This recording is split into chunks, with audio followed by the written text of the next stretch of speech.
അത് എണ്ണീറ്റില്ല എണ്ണിയാലേ നമുക്ക് എണ്ണം പറയാൻ പറ്റുള്ളൂ. അത് എത്ര തവണ കണ്ടത്. ഇനി ലാലേട്ടനെ അടുത്ത തമ്പുരാനായിട്ട് കാണാനാണ് നമ്മൾ കാത്തിരിക്കുന്നത്. മതി, ഇത്രയും മതി. ഇന്നലെ ഒരു ട്രെയിലർ, ഒരു ചെറിയ സിനിമയുടെ ട്രെയിലർ അങ്ങനെ ഇറക്കി വിട്ടത് എല്ലാത്തിനെയും അടിച്ച് അണ്ണായി കൊടുത്തിട്ടുണ്ട്. പിന്നെ സിനിമ കാണാൻ പോകുന്ന ആൾക്കാരോട് എനിക്ക് ഒന്നേ പറയുള്ളൂ, ദയവ് ചെയ്ത് നിങ്ങൾ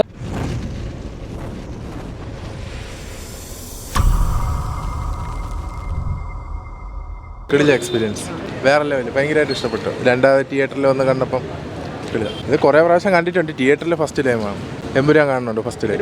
ഇല്ല, ബുക്ക് ചെയ്തില്ല, ഇനി ബുക്ക് ചെയ്യും. അപ്പോൾ ഇപ്പോൾ അടുത്ത ഇനിയിപ്പോൾ എമ്പുരാൻ വരെയില്ലേ, എമ്പുരാൻ ഇനിയിപ്പോൾ 27-ാം തീയതി കാണാനുള്ള ഒരു ആവശ്യത്തിലാണ്. ഇത് ഇറങ്ങിയ സമയത്ത് ഒരു 8-10 പ്രാവശ്യം കണ്ട പടം കൂടിയാണ്. അപ്പോൾ ഇനി ലാലേട്ടനെ അടുത്ത തമ്പുരാനായിട്ട് കാണാനാണ് നമ്മൾ കാത്തിരിക്കുന്നത്.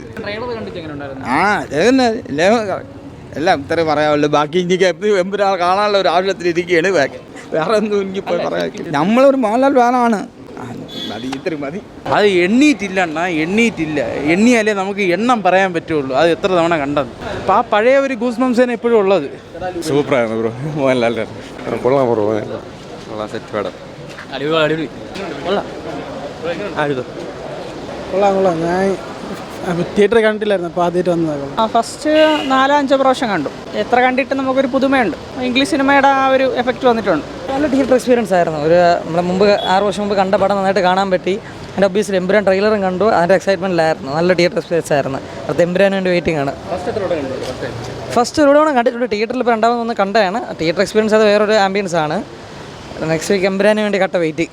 ബ്രോ, ലൂസിഫർ കണ്ടൊരു സന്തോഷമുണ്ട്. കാരണം ഈ ഒരു തിയേറ്ററിലാണ് ഞാൻ 2019 കണ്ടതാണ്. ഈ തിയേറ്ററിൽ തന്നെ, ഈ ഓടി വണ്ടി തന്നെ കണ്ടതാണ് ഞാൻ. അപ്പോൾ സ്റ്റീഫച്ചായൻ വീണ്ടും തിയേറ്ററിൽ കണ്ടതിന് സന്തോഷമുണ്ട്. അതുപോലെ തന്നെ എമ്പുരാൻ റിലീസ് എടുക്കുകയാണ്. അപ്പോൾ അതിന് മുന്നോടിയായിട്ടാണ് ഞാൻ വന്ന് കണ്ടത്. പിന്നെ ഞാൻ ഇത് ടി വിയിലും മറ്റേ OTT കണ്ടതാണ്, മറ്റേ ഫോണിലൊക്കെ കണ്ടതാണ് ഞാൻ. അപ്പം ഒന്നുകൂടെ കാണാൻ തോന്നി ഒന്ന് കണ്ടതാണ്. തീർച്ചയായിട്ടും ബ്രോ, ഇന്നലെ അതല്ലേ ഒരു സാമ്പിൾ നമ്മൾ കണ്ടത്. ഉറപ്പായിട്ടും തലവരം മാറ്റും. അതുപോലെ തന്നെ രാജുവേട്ടൻ്റെ ഒരു പീക്ക് ഡയറക്ഷൻ നമുക്കിതിൽ കാണാൻ സാധിക്കും. ബ്രോ, വിജയുടെ കളക്ഷൻ എന്ന് പറഞ്ഞു കഴിഞ്ഞാൽ ഇപ്പോഴത്തെ ഒരു ട്രെൻഡ് അനുസരിച്ചിട്ട് ചിലപ്പോൾ സാധ്യതയുണ്ട്. മേ ബി ഞാൻ വിജയ് ഫാനാണ്, അതുപോലെ ലാലേട്ടൻ ഫാനാണ്. ഇപ്പോൾ ലാലേട്ടൻ തകർത്താലും എന്താണ്, നമ്മളെ ഏട്ടനല്ലേ, കുഴപ്പമില്ല. ഏറ്റേഴ്സിന് അതല്ലേ ഇന്നലെ ഇന്നലെ ഒരു ട്രെയിലർ, ഒരു ചെറിയ സിനിമയുടെ ട്രെയിലർ അങ്ങനെ ഇറക്കി വിട്ടത് എല്ലാത്തിനെയും അടിച്ച് അണ്ണായി കൊടുത്തിട്ടുണ്ട്. പിന്നെ ട്രെയിലറിന് ഒരുപാട് നെഗറ്റീവ് അടിക്കുന്നുണ്ട്. കുറേ ഫേക്ക് ഐഡിയ ഒക്കെ വെച്ചിട്ട് കുറേ നിങ്ങൾ കണ്ടാണല്ലോ, കുറേ എണ്ണം വന്ന് ഫേക്ക് ഐഡിയ ആയിട്ട് പൊങ്കാലിടുന്നുണ്ട്. പറഞ്ഞിട്ട് കാര്യമില്ല ബ്രോ, കരയണവർ കരയും. കാരണം ഇത് പീക്ക് ട്രെയിലർ അല്ലേ, അവർ കരഞ്ഞുകൊണ്ടിരിക്കുകയാണ്. ഇപ്പോൾ ഇന്ത്യൻ സിനിമയുടെ കുറേ നാൾക്ക് ശേഷം ഒരു കിടിലൻ ട്രെയിലറാണ് വന്നത്. ഒരിക്കലും ബാധിക്കാൻ പോലുള്ള കാരണം ഈ സിനിമ ഒരു പീക്കിലെത്തിയ ഇതൊക്കെ ഒന്നും നടക്കാൻ പോകണം.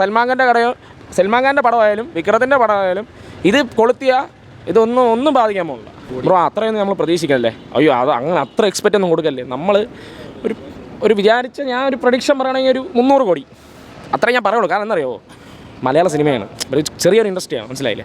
അപ്പോൾ അങ്ങോട്ടൊക്കെ എന്താ പറയുക, കളക്ഷൻ ഇപ്പോൾ എത്ര ആയാലും അറിയാമല്ലോ. മലയാള സിനിമയുടെ മാക്സിമം മഞ്ഞോൻ ബോയ്സ് ആണെന്ന് തോന്നുന്നു ഫൈനൽ കൂടി നിൽക്കണം. അപ്പം ഈ ഒരു സിനിമ എൻ്റെ ഒരു പ്രഡിക്ഷൻ 300-350 തോന്നണത്. കണ്ടു തന്നെ അറിയാം.